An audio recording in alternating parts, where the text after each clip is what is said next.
नमस्कार मित्रांनो, तुम्हा सर्वांचं माझ्या YouTube चॅनलवर पुन्हा एकदा खूप खूप आणि मनापासून स्वागत आहे।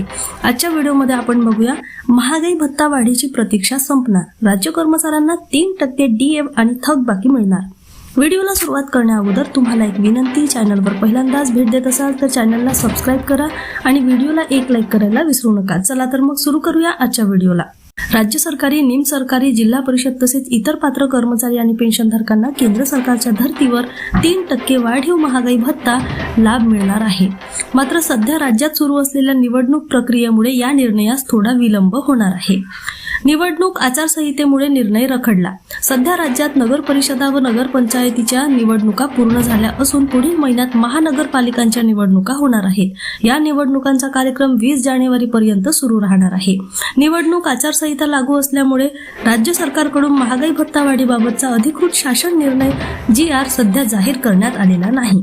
जानेवारी अखेरीस शासन निर्णय, फेब्रुवारीत लाभ। निवडणूक प्रक्रिया पूर्ण झाल्यानंतर म्हणजे जानेवारी महिन्याच्या अखेरीस DA वाढीबाबतचा अधिकृत निर्णय निर्गमित होण्याची शक्यता आहे। त्यानंतर जानेवारी पेड इन फेब्रुवारी या वेतन आणि पेन्शन देयकासोबतच कर्मचाऱ्यांना 3% वाढीव महागाई भत्ता लागू होणार आहे।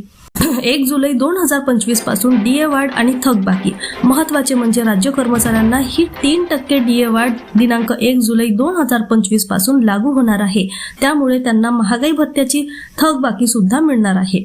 कर्मचारी संघटनांचे निवेदन। DA वाढीच्या मागणीसाठी राज्यातील वर्ग 4 कर्मचारी संघटनांनी राज्य सरकारकडे निवेदन सादर केले आहे।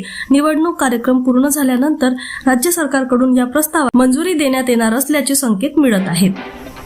कर्मचाऱ्यांना थोडी प्रतीक्षा आवश्यक। एकूणच राज्य कर्मचाऱ्यांना महागाई भत्ता वाढ निश्चित मिळणार असला तरी निवडणूक आचारसंहितेमुळे थोडी प्रतीक्षा करावी लागणार आहे। फेब्रुवारी महिन्यात वेतन व पेन्शनधारकांना याचा थेट आर्थिक लाभ मिळण्याची शक्यता आहे। पुन्हा भेटू एका नवीन अपडेटसह। धन्यवाद।